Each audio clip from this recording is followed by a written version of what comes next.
Hello and welcome to Baseball Barbacast, the only baseball podcast in the world reporting 2 weeks late to spring training. I'm Jake Mintz, that's Jordan Shusterman, and we are back.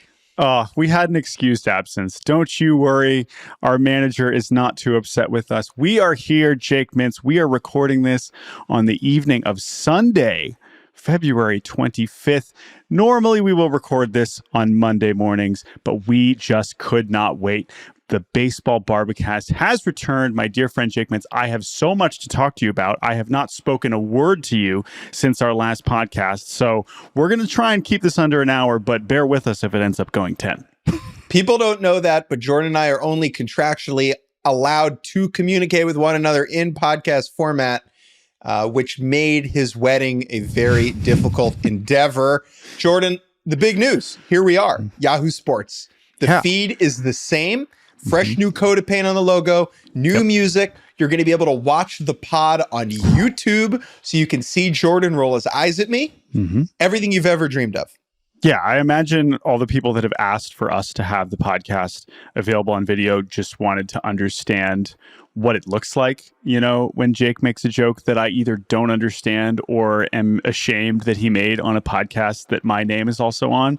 But I am so excited to be back. Now, obviously, there is a lot that has happened since we last recorded. We did get some news, you know, at the very last minute here before we started recording with Mr. Cody Bellinger returning to the Cubs. So, of course, we're going to talk about Cody Bellinger and the Cubs. Of course, we're going to talk about the pants. I know that's truly why you're listening. If you're maybe even if you've never listened to us before and you're like, oh, well, if there's going to be a baseball podcast that's launching during spring training 2024, I imagine they're going to talk about the pants. And don't you worry, we will be talking about the pants. But to your point, Jake, I'm just so excited to be back. Obviously, there's a lot to get to. We are not going to get to everything. We're trying to be fairly organized in this episode. There are some transactions that are going to end up, you know, pushed aside or at least pushed back to later this week.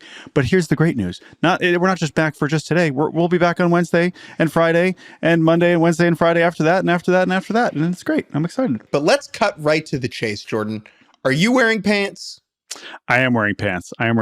And now, fortunately, when we podcast, it's not an issue, right? Like, we could be wearing pants, we could not be wearing pants. I am wearing pants, but the problem, the thing is, yes, we are on video now, but we're torso up, right? That is not the case for Major League Baseball players. Correct. Because their job is to play baseball on TV. Their job is to have photos taken of them thousands of times a day, if not more. And that is where we are going to begin. Because, Jake, the baseball players are not happy with their new baseball pants. Is that what I understand? That is correct. What was the exact quote from Tony Clark, the head of the Major League Baseball Players Association? The universal concern is the pant. The pant singular. I love that. Right. That was a great, you don't often get to see pant referred to in the singular form. But this kind of fired me up, especially to see, you know, such an unofficial, we've already had multiple, I guess I wouldn't refer to them as press releases, but to have this many official statements about the pants is so goofy. But we should probably explain, because I guess there's a chance that some people who are tuning in have not been locked in on Pantsgate so much. So why don't you explain why we are talking about this as our first topic back on Baseball Barbacast. Sorry, Cody Bellinger. There are pants to talk about. Okay, so Nike makes the uniforms. They're Nike uniforms. Fanatics, I believe, manufactures the uniforms with Nike's thumbs up. This year, we have been gifted, as a baseball universe, new uniforms. Now, generally, that would be cause for excitement. However, these new uniforms, though billed as the latest and greatest in Schwitz-wicking technology, are janky as could be. Yeah. They are thinner. They have ironed on patches, not the sewn on patches that we've had in previous years. And most notably, the pants neither fit correctly nor succeed in how do I put this kindly? Making sure that players' legs and undergarments do not shine through. Now, MLB has been adamant that the fabric of the pant is the same. I don't believe that because it doesn't look the same. Yeah, I mean, let's go through the timeline of this too, right? So we knew, I think we did know that there were going to be new manufacturers, but again, we didn't know what they would look like. Now, the first thing before we got to the pants is more of like a last, week or so kind of conversation. It started up top and it's been trickled down. Yes, it started up top because something that you wouldn't even necessarily notice if you didn't have, super close-up photography, photo day and everything with the extreme lighting, which stuff that you wouldn't even necessarily notice. Like if you just went to a game and you were sitting in the second deck, it's not like you're necessarily going to notice that the pants are slightly translucent. But what you probably will notice is that the lettering, specifically the names of the players, and even some of the jerseys on front, just don't quite look as crisp. And in a lot of cases, the letters just look a lot smaller. And so because of that, they just look a lot cheaper. They don't look as, and I'm meaning this entirely pun intended, they don't look quite as majestic.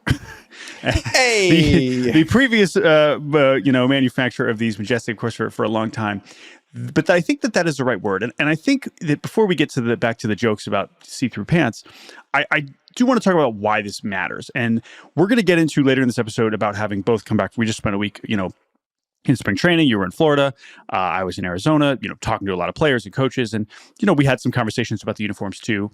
And I had a conversation that I'll talk about here in a little bit. But I'm curious to the conversations that you had with players and coaches, because again, it's important for us, like, we want to bring you that insight too, right? Like that is part of the gig here. Like we want to have a good time on Baseball Barbacast, but for the most part, we also want to, bring some insight. And so we want to, shed some light on these conversations. Why does this matter, right? Why does this matter? Now pants being see-through, there's some obvious reasons why that's a problem. But as far as how the jerseys look, why is that important? Okay.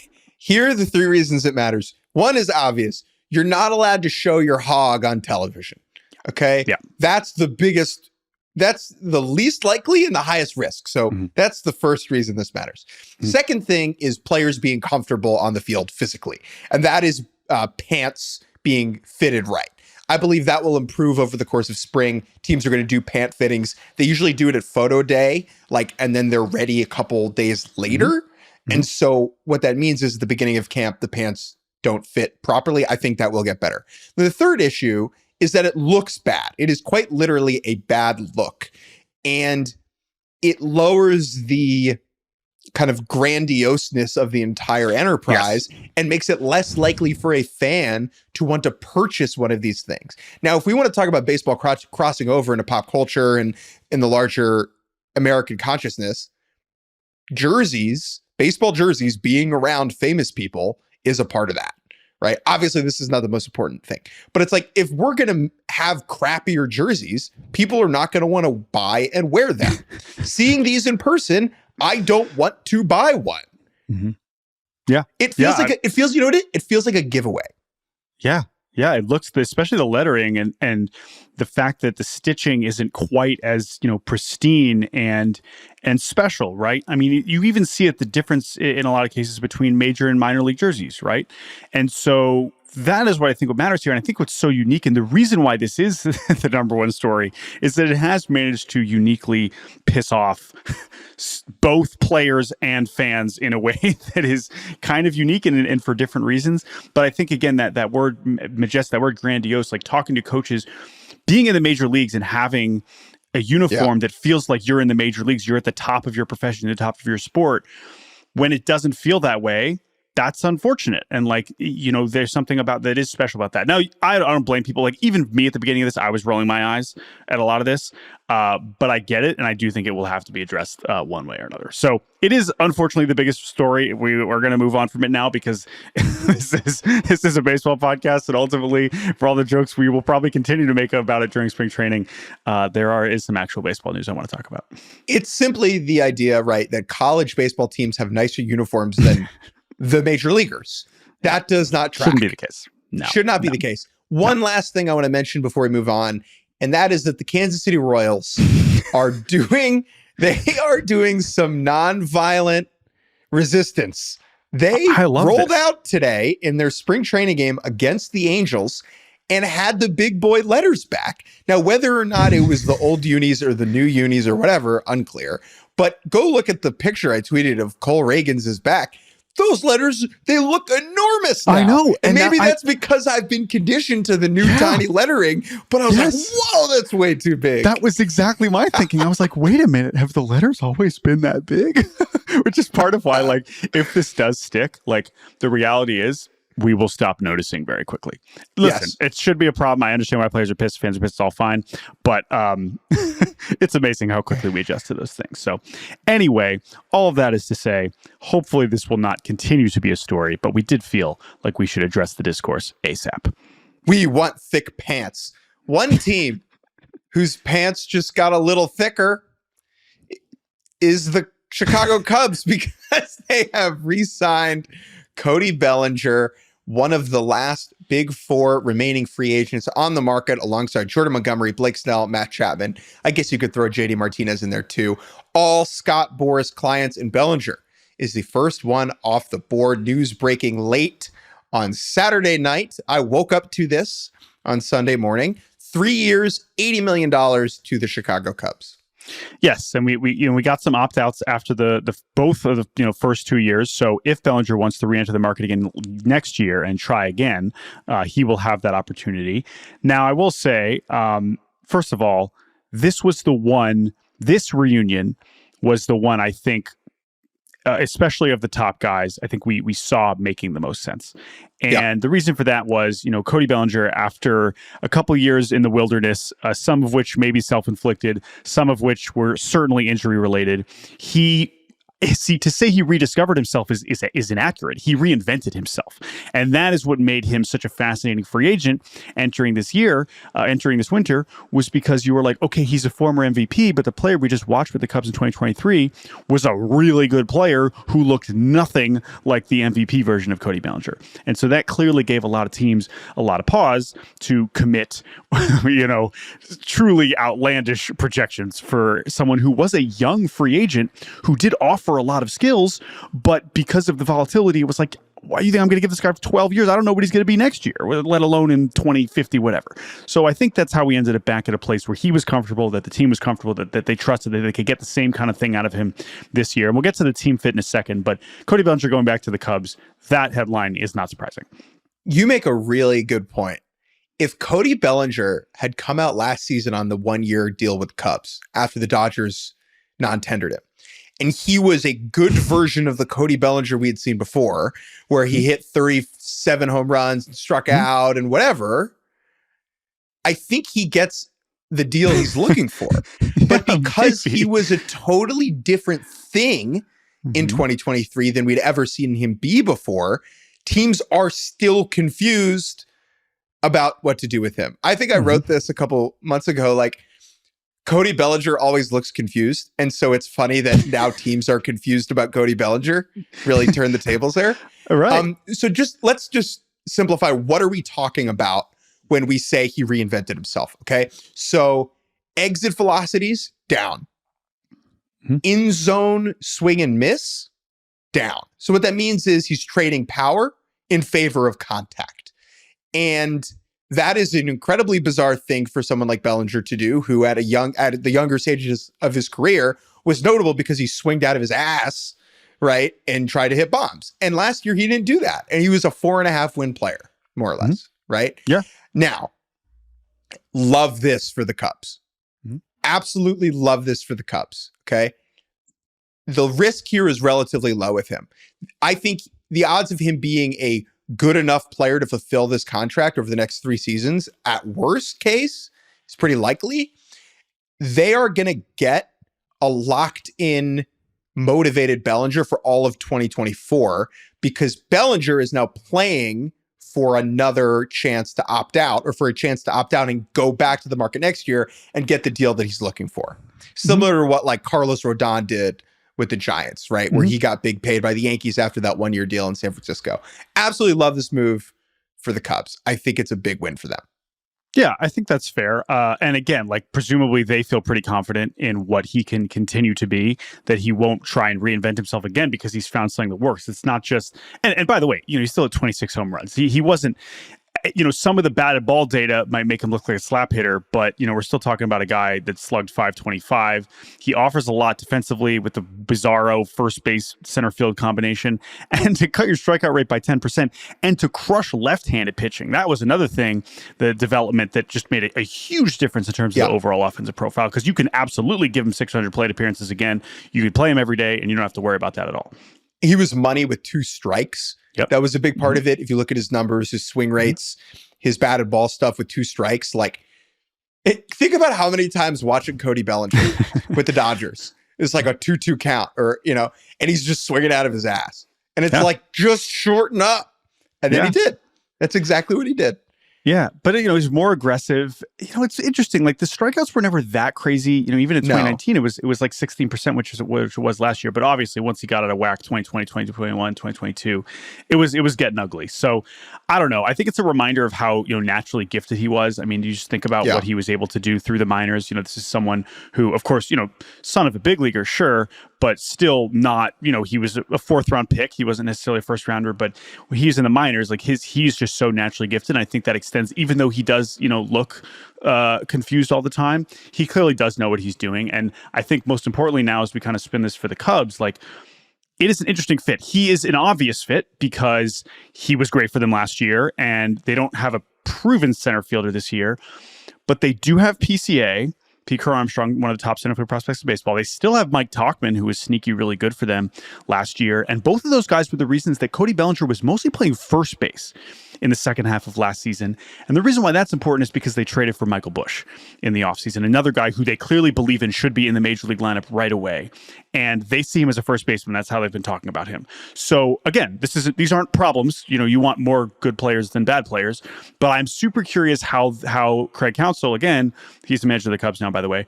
I'm curious how he is going to literally manage this. Are we is PCA? I mean, it's going to be presumably much harder for PCA to make the team out of camp. But I guess Tauchman's your 4th outfielder, and you just want to see. You want to see Pete, settle into AAA. He had some success there last year in a little bit of time, and you're kind of setting him up for 2025, which is fine. That's fine. He's really young, and if you don't want to hand it to him right now and you expect to compete, that makes plenty of sense. So I know that they've committed to Busch at first, but I think working him into 3rd is something that they should look more into. I know that people are skeptical about him defensively, but this is an interesting reminder that the positional fit with a guy like Matt Chapman makes more sense for the Cubs, because I think their biggest hole on offense is 3rd base. Now, top prospect Matt Shaw, who was their first rounder last year and was unbelievable in the minors. Like, this guy is a dude. And he's already in camp, and he's already been one of the talks of camp. Like, he could be big league ready this year. And he's naturally a second baseman or shortstop, but second base and shortstop are taken in Chicago, as we know. So I understand the hesitance to give a 3rd baseman that many years and that much money. Yeah. I think Counsell is the perfect guy to make these pieces work. Someone will get injured, knock on wood, but someone always gets injured. And so it always works itself out. I do think PCA should start the year in AAA just so he can get reps. One more big point on Bellinger.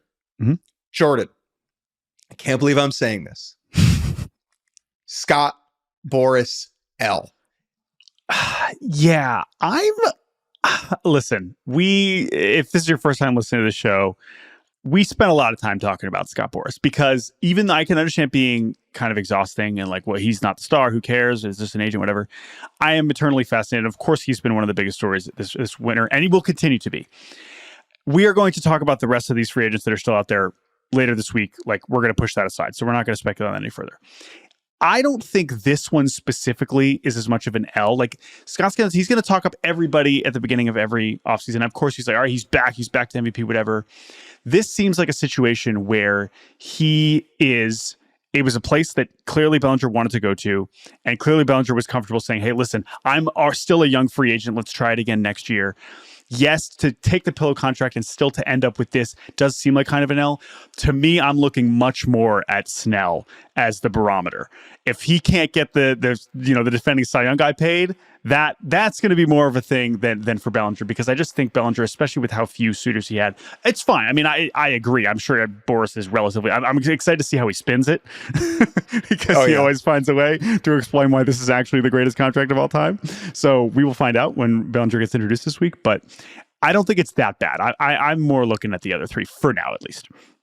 I don't think it's a win. Yeah, I agree with that much.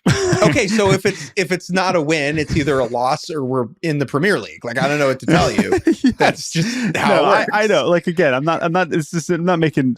So I don't know. I'm curious. I do think that, like, again, it's a much more of a win for the Cubs. That much I totally agree with. Like, they waited him out and they won. Correct. A very fun thing to do is, for those of you listening, if you ever talk to a baseball agent, ask them to say bad things about Scott Boras, and they will, because other agents do not like him very much. And I texted some agents about this deal, Jordan, and just got some unbelievable. They're like, haha, you idiot. That's fine. But I'm just saying, like, it's possible in 3 weeks when Blake Snell signs a 1-year deal, like, hell yeah, you can soak in and make fun of him all you want, but there's plenty of time left here. And there's some of the deals he's already got this offseason. I've been impressed. And it's still $30 million. Like, I understand that. I'm well aware. Yeah. However, one person sent me the quote that Boras gave about Bellinger at the winter meetings, which I was front center. Yeah, you were right there. Like, was breathing the same microbes as Mr. Boras. And he said, quote, "Chicago got the comforts of a full belly and will have to loosen their belts to keep him." And Jed was like, not as much as you think. And I will say, before we take a quick break here, Jed Hoyer all the Cubs fans were waiting. Like, what are we going to do? We got to make a big, okay, Imanaga, that's nice. We're making the Mud Bush trade. Okay. Like, what's the real thing? Jed Hoyer in January 12th, he said, we're in the 4th or 5th inning of our offseason. Now, people took that to mean like, oh, we got more stuff coming, which indeed they did. It was also January 12th. Now, are we done? Is the game over for the Cubs? What do you think? I think he was referring to where they were in the timeline of the actual offseason. Like, it was January. I know. It's a good reminder. The offseason doesn't end until the end of March, right? So apparently not, right? Apparently goes even farther. That's what I'm saying. And so for him to say, people are like, oh, there's more things coming. I would say that when he said that, the Marlins were in the 5th inning of their offseason as well, Yeah, no, that's true. That's true. But anyway, so Cubs fans, obviously very happy about this. And Bellinger, even if he's on the same team, I'm still absolutely fascinated what the hell he is going to look like this season. But I know Cubs fans are excited about it, and they should be, because that's a good baseball player that is now going to continue to play for their favorite baseball team. All right, Jake, we're going to take a quick break, and when we return, we're going to review what we saw with our own 2 eyes in spring training. We got around Florida and Arizona. I believe we combined to see half the league, at least briefly. So we're going to review our spring training trips, get to some other news, and see how much what else we'll be able to cram into this return episode of Baseball Barbacast. And with the new thinner pants, we saw more than ever before. We'll be right back. And welcome back to Baseball Barbacast. Florida Jake Mintz and Arizona Jordan Shusterman. Grapefruits and cactuses. Underrated thing about that, both foods. I like cactus and you love grapefruit. Yeah, and yet that is not how we decided our spring training assignments. As you became a Florida man for 1 week, as you have each of the last few springs, and I know you're not super happy about that, but we're not here to complain. We got a week at spring training before the games began, and we were driving all over the place. I did a day with visiting 3 different camps. Again, the nature of this job, and especially, we wanted to go before games because that's when the access and the schedules are a little bit more predictable. But every team likes to do it differently. Some teams like to open up at 7. Some teams are like, yeah, sure, 9:30 is no big deal. Obviously, before the games, there's a little bit more flexibility, and it's up to the manager, and it's up up to, what the veterans want to do. So it is a little bit chaotic, and obviously it's a lot of texting beat writers and being like, hey, like, when's stuff opening? And then hoping that you can get there in time for, Ohtani live BP if you're driving from the other side of Phoenix, which I thankfully did. But we wanted to review what we saw because I think even stopping there for one day and just being around guys, talking to the media, talking to maybe a broadcaster, you can get a lot. And obviously, the players and coaches and whatnot, you can learn a lot from these early spring looks. And so we're not going to overreact too much, but we figured, we're going to have a lot of these stories coming out in written form over the next few weeks, and it'll inform some of our season preview stuff. But we figured, since we just got home a few days ago, let's review what we saw. So Jake, you're going to go first. You're going to run through your schedule. You don't have to go in order, but I'm excited to hear what you saw, because we checked in with each other, but I'm sure there's some things that we missed. I had so much grapefruit. Did you? I feel like you probably didn't have one, which is shameful, because grapefruit is an elite fruit, S tier fruit, grapefruit. If of course it doesn't, interact with any of your medications. I know that's an issue for some people, but I love grapefruit. So anyway, so other-centered of you, Jordan. All right, let me run through the list. Tell me about your grapefruit league experience.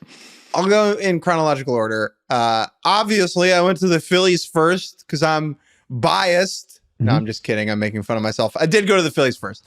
Outrageous amount of continuity in that room. That was the big theme there. They brought back 97% of their plate appearances compared to last year. The only 3 players who took at bats for them last year and are not still in the organization, I believe it is Josh Harrison, Dalton Guthrie, and a guy I can't remember. Third guy. Maybe there is one more? A third guy. One more guy. There was definitely one more guy. I'll figure it out for you. Yeah, I got you. Yeah. Hilarious amount of continuity. And then I happened to be there the day that Bryce Harper spoke, which was very interesting. 2 main takeaways from that. One, he's their first baseman. We've known this. This came out over the offseason with Rhys Hoskins leaving town. It just made sense for Bryce to be the first baseman. He learned how to play it last year. Was pretty good at it. He just needs to stop diving to his right on routine ground balls hit to the second baseman.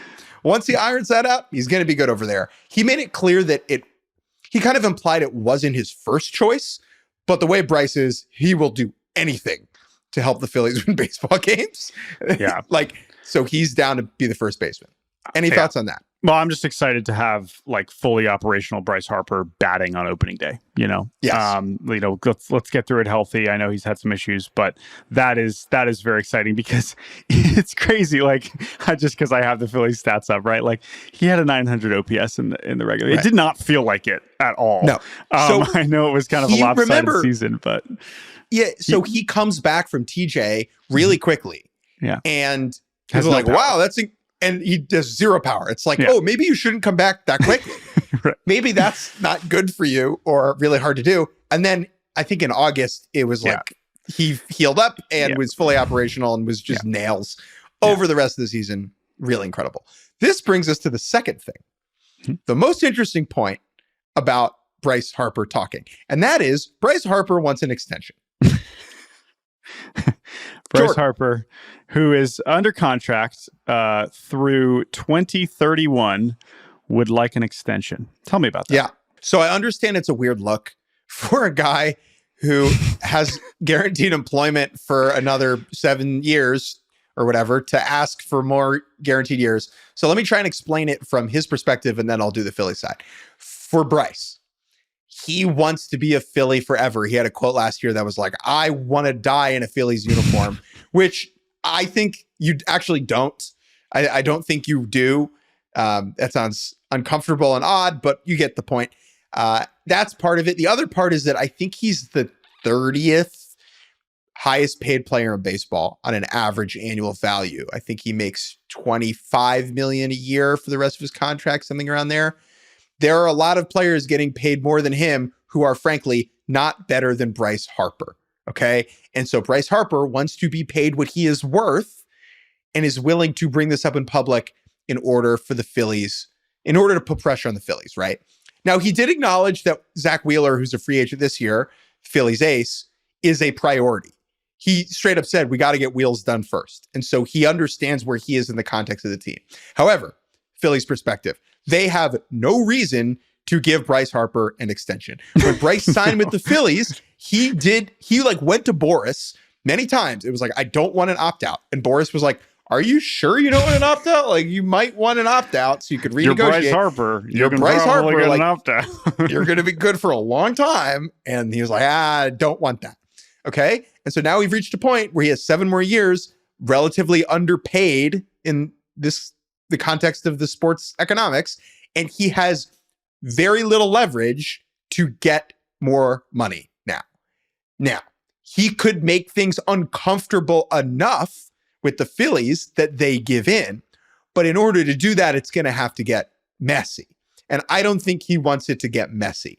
And I am very curious to see how this plays out, because I just think it's going to be year after year of Bryce kind of bringing up that he wants an extension until he gets it. How do you think this ends? I don't know what would compel the Phillies to change the contract, right? He's making about 27 and a half a year for the next 5 years, which again is underpaid, whatever. The only reason the Phillies would want to do this would almost be to like restructure it so that he's actually making way more at the end and like tacking on a few more years, and then maybe lower the number for these next few years to maybe give them more flexibility with the Wheeler and whoever else they want to sign. That's the only reason or why they would want to restructure this right now, because otherwise they're in a great place. He is underpaid. He's under contract through 2031. If you're Dabrowski, you're obviously not thinking about 2031. Like, what difference does it make? So maybe they do it because maybe Bryce thinks that I can put enough pressure on here that we can make something happen. And again, this is clearly a Boras related move, which is fine. But yeah, it's kind of goofy. It's kind of goofy. Yeah. I don't think it will become anything particularly notable for at least another year. I would imagine, like, Boras is busy. He has like 25 more free agents to get signed. He's not worried about a Bryce Harper extension. Yes. All right, let me fly through the rest of these teams. Yeah, Drew Ellis is not on the Phillies anymore. Continue. Thank you. The Yankees. I saw the Yankees, went there twice. Juan Soto and Aaron Judge hit back-to-back homers in live BP off a player whose name I can't remember. Poor guy. That's kind of tough. Just feed him to the wolves. Was it Chase Hampton? Soto hit a few. I know Soto already homered in his first game with the Yankees, but anyway. I know who Chase Hampton is. Come on. Yeah, I was going to say somebody else. The best part about them going back-to-back is that neither ball looked gone off the bat. And so when you watch the video of them homering, it does look like 2 flyouts. Because I did not pan to follow the ball. I guarantee you they both went out, and I was just as shocked as you were, because it was like, all right, Aaron Judge, Juan Soto, same team. Now, the last time we said that, it was Aaron Judge, Giancarlo Stanton, same team, and that hasn't exactly gone to plan. I don't think that will be the case. I think Juan Soto is going to be amazing. I think Aaron Judge is going to be amazing. The Yankees as a whole, let's wait and see. Orioles, Jackson Holiday show, top prospect in baseball. All eyes on him. He's a star. Very interesting to watch him operate. He's 20 years old. He moves like he's been in a clubhouse for 30 years because his dad is Matt Holliday. Corbin Burns threw live. That was cool. He's a hoss. Nasty. Kyle Bradish, I didn't get any additional info on his arm situation. He was the Orioles' best pitcher last year. He has a UCL strain. The expectation around baseball, put it like that, is that he's going to get Tommy John, and that this is just kind of delaying the inevitable in order to do due diligence to see if he can pitch through it, and to, in some ways, allow the Orioles to maintain leverage if they're talking about trades or signing guys. Because the second he gets TJ, they lose some leverage.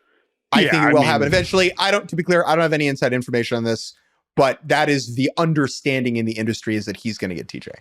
Yeah, it's just how, again, that's nothing specific to Bradish. This is just like, we've seen this exact story so many times, and this is just where it leads to. So obviously it is a big deal for the Orioles, because we know he's not going to be available on opening day at the very least.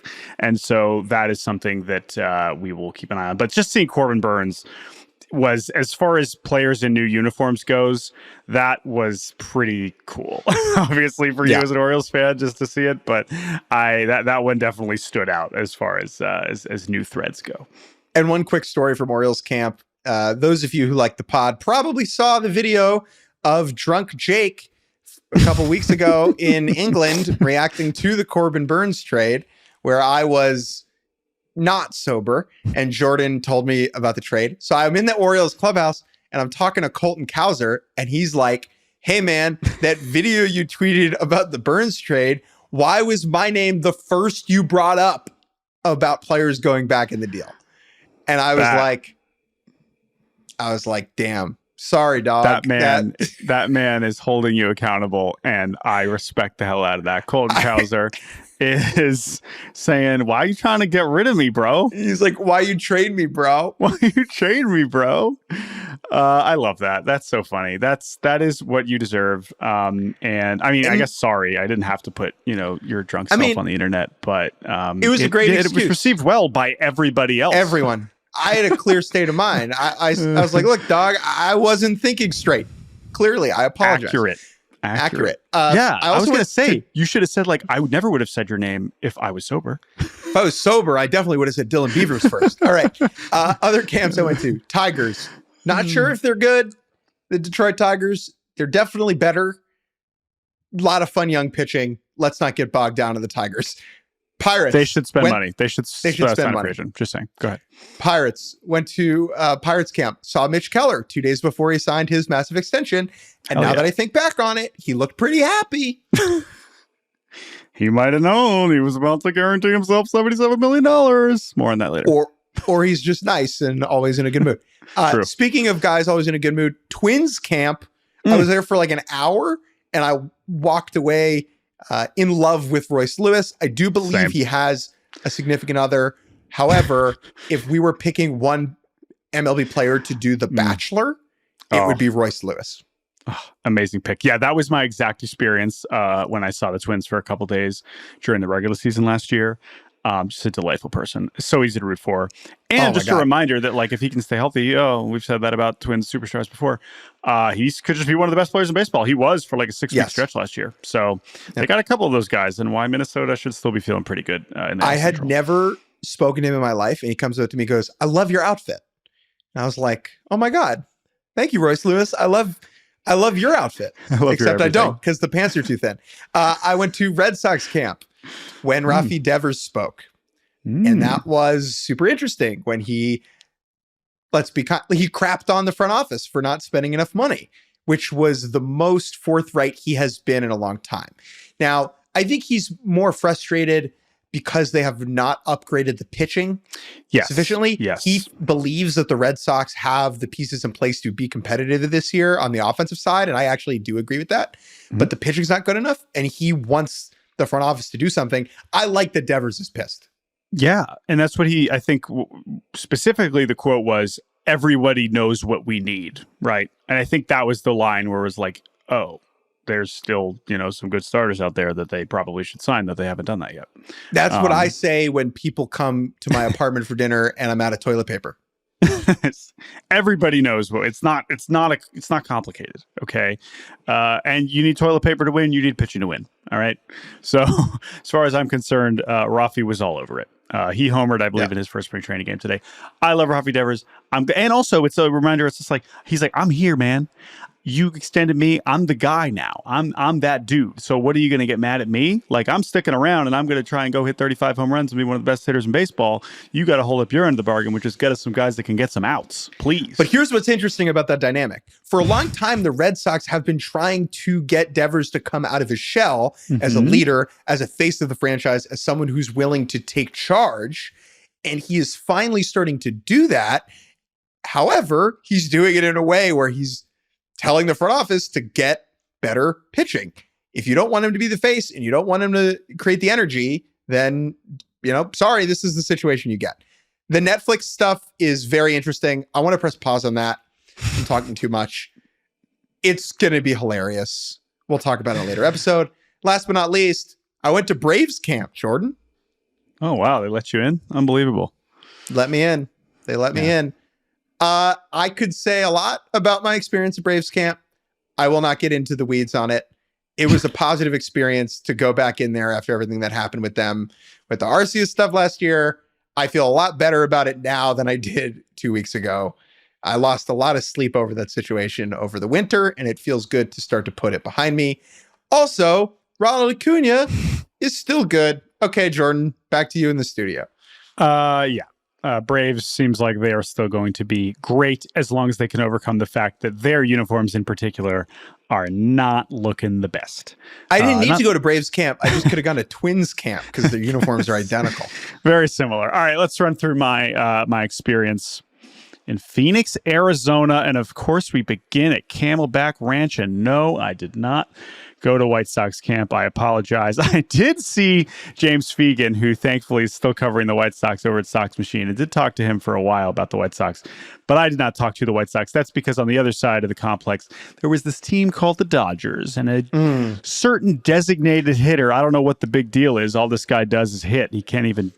I mean, I'm not sure why everyone was freaking out, but Shohei Ohtani's on the Dodgers now, and it's kind of a big deal. Can you paint this picture for me? What's the media presence there?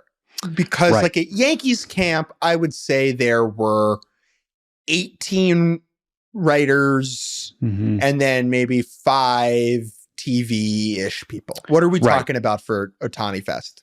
Yeah, I mean, double, triple. I mean, it's not that there's that many beat writers. I would say the biggest difference, especially when you talk about the Japanese media that's there, it's just so many cameras. That's maybe the best way to put it. It is just so many cameras that are there. And there's no, forget, in the big league ballparks, there's no spring training complex that is really kind of equipped for that amount of people and that amount of equipment on a daily basis. But I was just fascinated kind of talking to some of the people around the team. Like, Yamamoto was there too, having signed the biggest contract any pitcher's ever gotten. But the sentiment is, I was like, okay, like, is this amplified because Yamamoto is here too?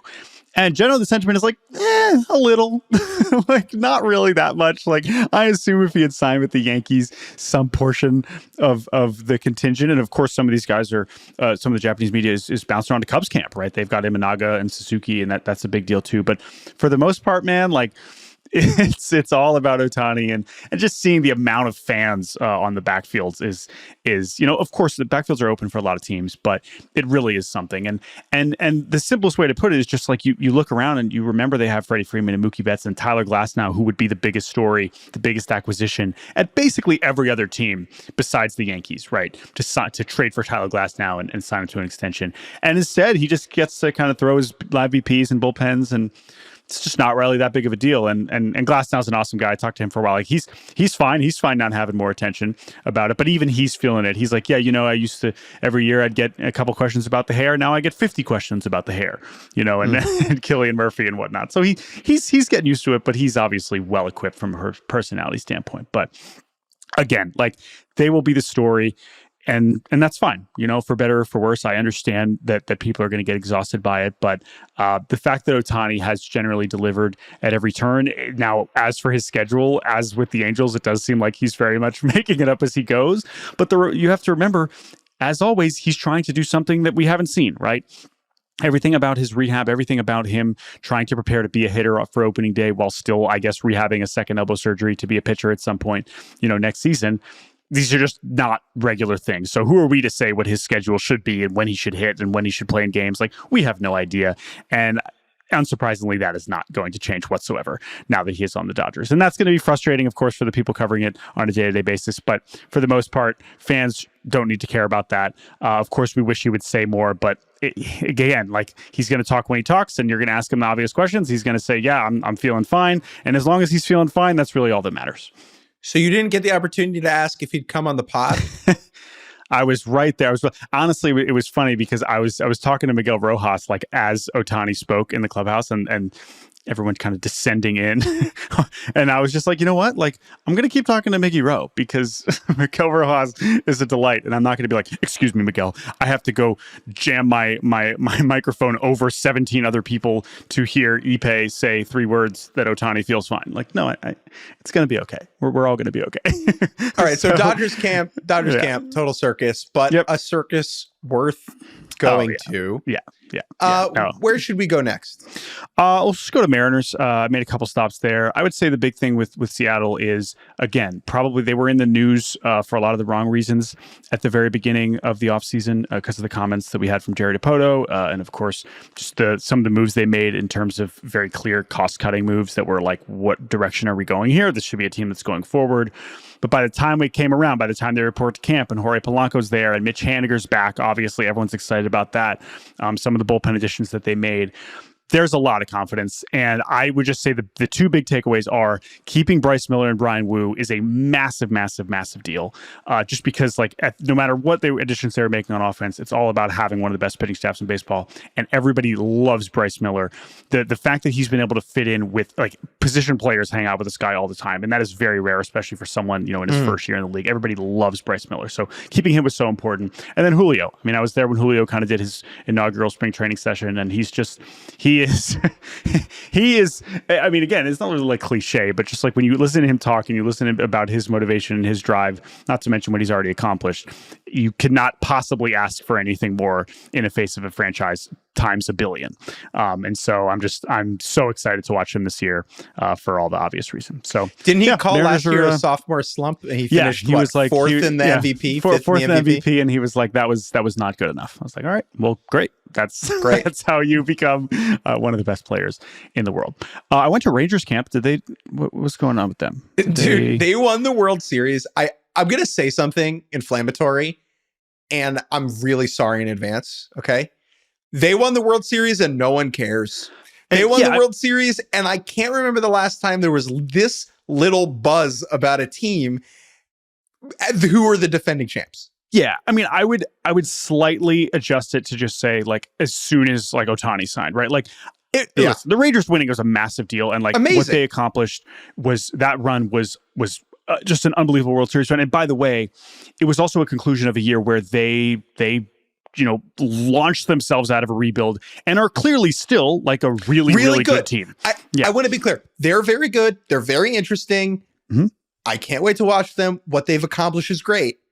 The lack of buzz about what they're doing right now and where they're at is very odd, considering that they just won a World Series. Now, that's probably because they did very little this winter. Yeah, and I would say the one, and I'm going to lump them in with Arizona because I went to both of them very briefly.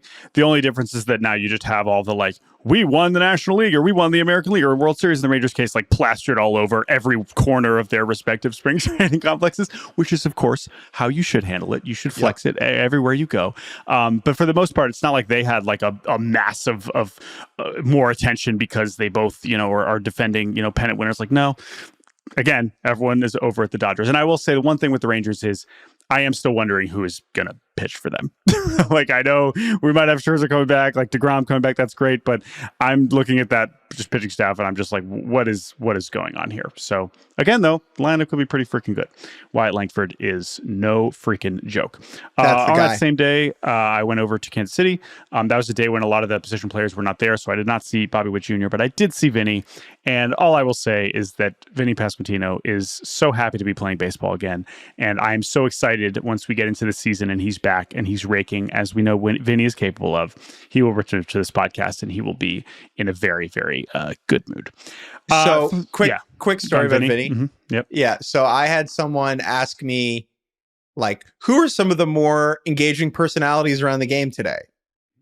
And I said, well, one that comes to mind is Vinny Pasquantino. And this person said, who? And I said, just wait.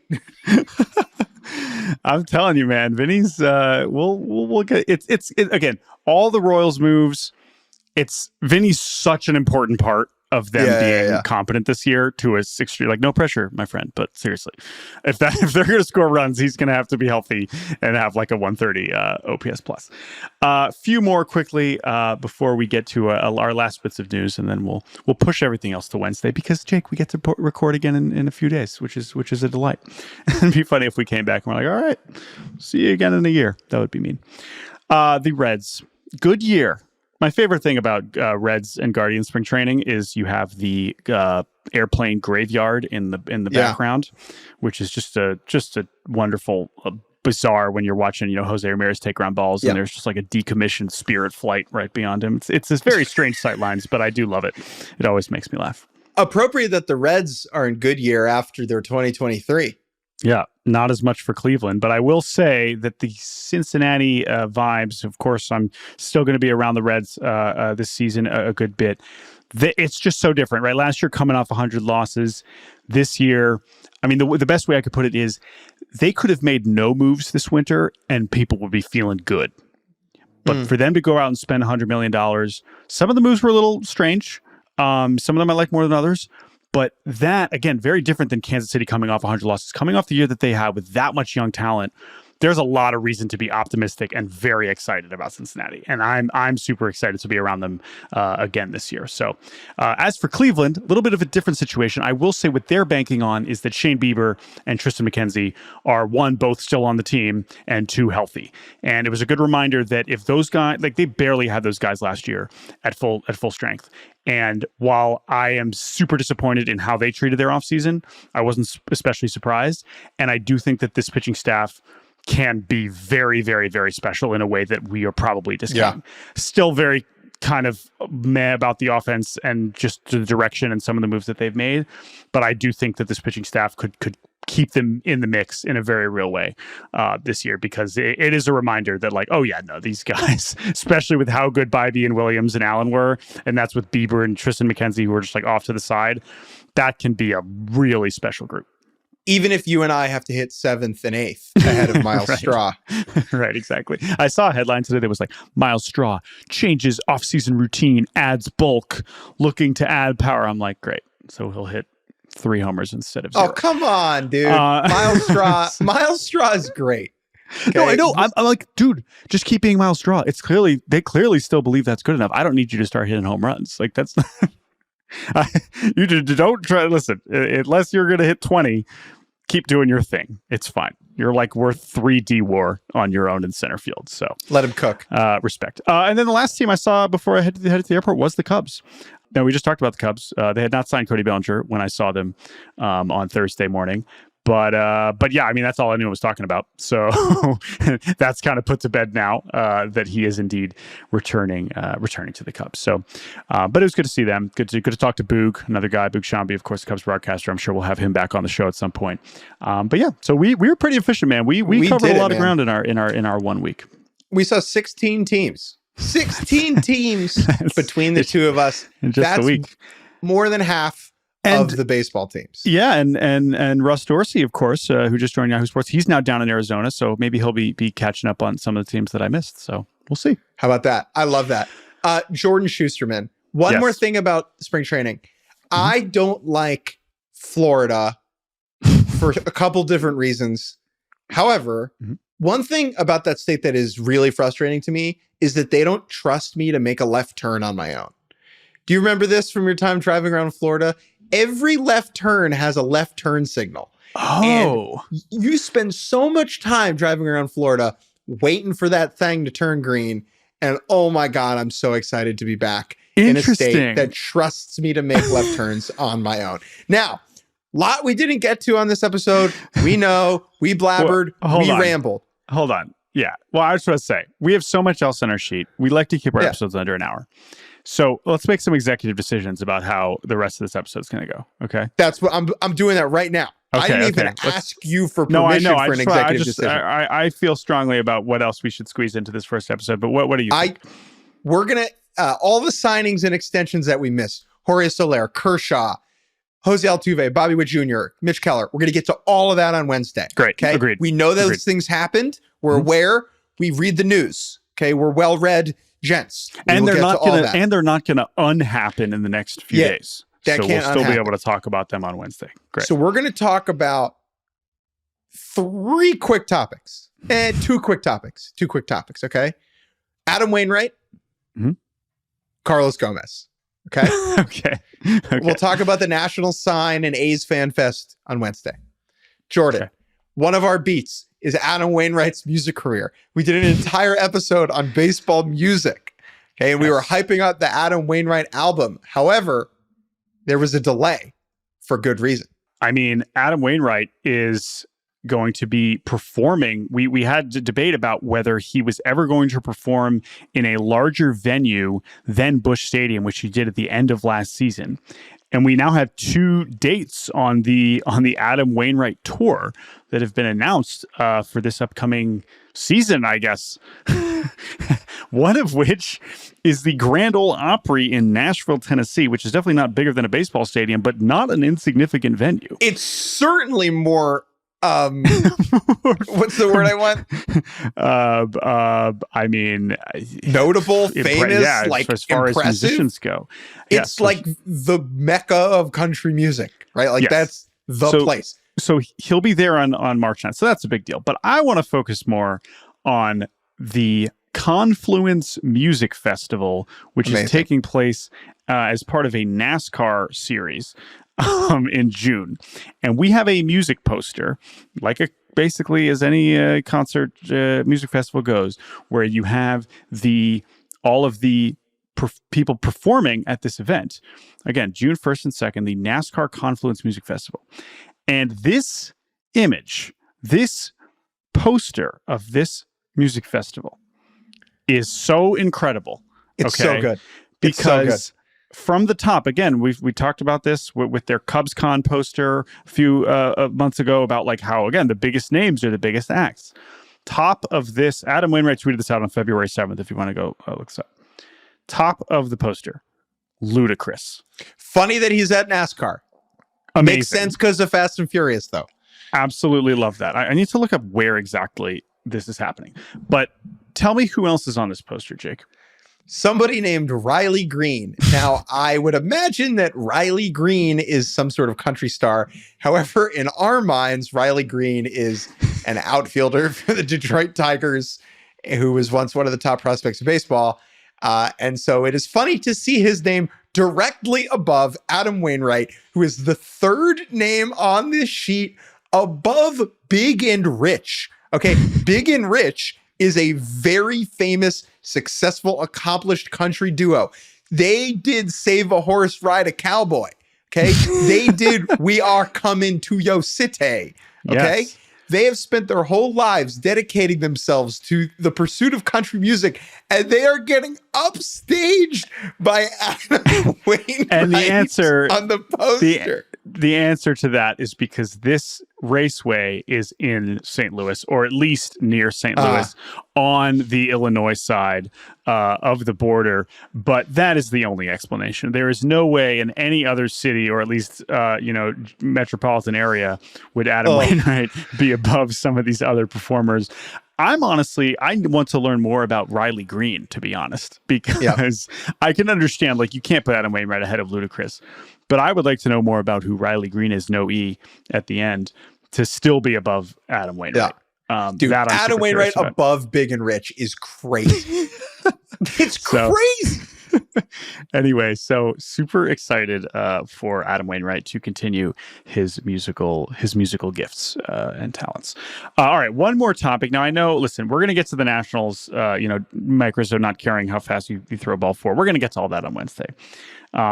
But we have one final topic, and that is Carlos Gomez. This is something that probably most people didn't see, but we have some hilariously special connections too. So Carlos Gomez, of course, the former big league outfielder, who retired as a Brewer. I think last year, right? He's. I actually saw him in the Cubs clubhouse last week. He works for the MLBPA now, so he's kind of doing the rounds around spring training camps in Arizona. So he's around. Did you talk to him? I did not. I wish I did, and not because of what we're about to talk about, but because of something I guess we can talk about after what you're about to talk about. But anyway, Carlos Gomez is one of our favorites, of course, for a lot of reasons. But you would like to do some clarifying. You did some intrepid reporting, I understand. So this is a tweet from Todd Rosiak, who is the Brewers beat writer for the Milwaukee Journal-Sentinel. Carlos Gomez is currently training for the Paris Olympics in cycling. No joke. If he wins the qualifying race in May, it sounds like he will have the chance to represent the Dominican Republic in the 500 meters in the velodrome. With the way he ran the bases, no surprise. Okay. One more tweet. Gomez said he's eating 7,000 calories a day to get his weight up because of how much weight he loses with the intensity of his training. Okay. Now, so, yes. Jake Mintz. Yes. Am a cycling nut. Okay. I watch pro cycling all the time. I love it. It's the sport I know the second most about after baseball. Okay. I think. That's the first piece of information. The second piece is that Carlos Gomez is our guy. Okay. Carlos Gomez. Go ahead. And we do know that Carlos Gomez is also big into cycling. We have been to Carlos Gomez's house. Yes. Not a humble brag, just a brag. Okay, regular brag, no humbleness. Zero humility as part of this whatsoever. Not an ounce, okay? We went to Carlos Gomez's house in the Dominican, and he has like a very expensive bike hung up on his wall, all right? Well, let me also clarify. Because when we say Carlos Gomez, our guy, he wasn't our guy until he invited us over to our house. We were in the Dominican Republic in January of 2020. We saw Carlos Gomez. We wanted to do an interview with him because this is after he finished his playing career. And he was like, sure, come on over. We were not expecting this. We were not expecting this whatsoever. It was a very strange day, an amazing experience. Carlos is extremely nice. We had him over. This is not because we were like lifelong friends or pulled it. Like, it was just, we were in the DR and we wanted to interview him, and he said, come on over. But what is relevant about that is that I have Carlos Gomez's phone number. And so when I saw the tweet about WhatsApp. him for his WhatsApp, which is a phone number, I saw him training for the Olympics. I said, I need to learn more. So I messaged Carlos Gomez and was like, this is amazing. Can I interview you about it? And he sent me back a voice note. And this is news. He says he is not training for the Olympics, that this tweet is the result of miscommunication, because he was talking to the reporter about how he loves cycling. He's doing all the cycling. And the reporter said, oh, wow, that's crazy. And Gomez said, yeah, I'm training so much. It's like I'm training for the Olympics. But he said it's like I'm training for the Olympics, not I'm training for the Olympics. Carlos Gomez is basically like, so no, Carlos Gomez is not training for the Olympics. He does compete competitively down in the Dominican in local races. Maybe one day he will do a bigger race, but I can confirm that camera, looking at the camera for those of you watching on YouTube.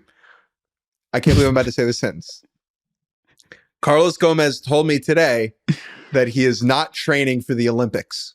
You heard from a source familiar with the situation.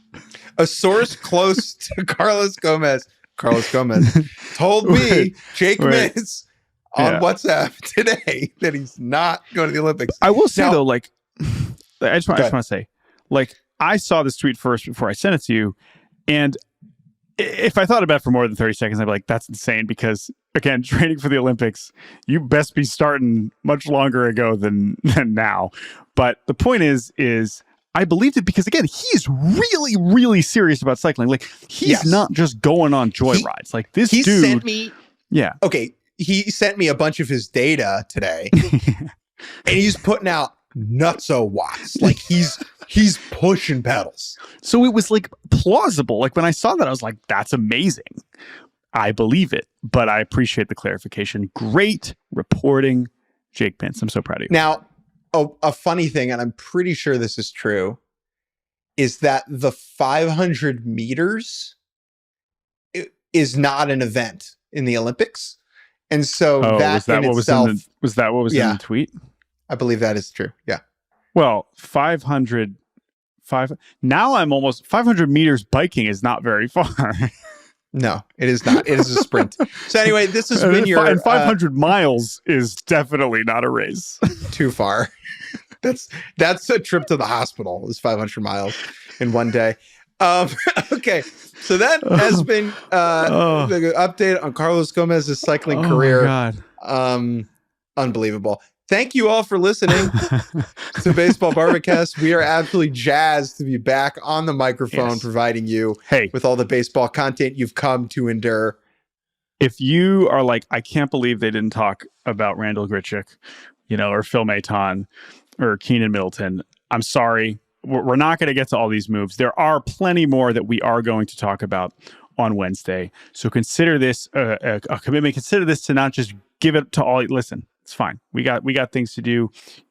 We have spring training happening. I'm sure there will be things happening in spring training games that we want to talk to about on Wednesday and Friday. We are so happy to be back. We hope you enjoyed listening. We hope you enjoyed watching. If you're happy that we're back, leave us a rating and review. Let us know. Please. Let us know, like, you could put in your review 5 stars and be like, shame on these guys for not talking about John Schreiber. That's fine. I'll take it. I'll take that, that totally respectful feedback. But we're excited to be podcasting again.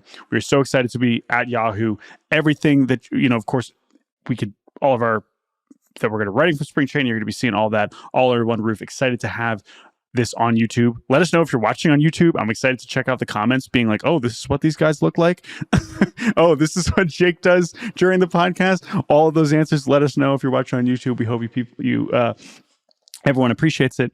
But yeah, we're excited to be back. You can email us at baseballbarbacast@gmail.com. Thank you to Brett Rader for making this possible. He is the czar of Yahoo Podcasts. That is definitely not his official title, but he is helping us produce these first few episodes, and we are so grateful to Brett for making those happen.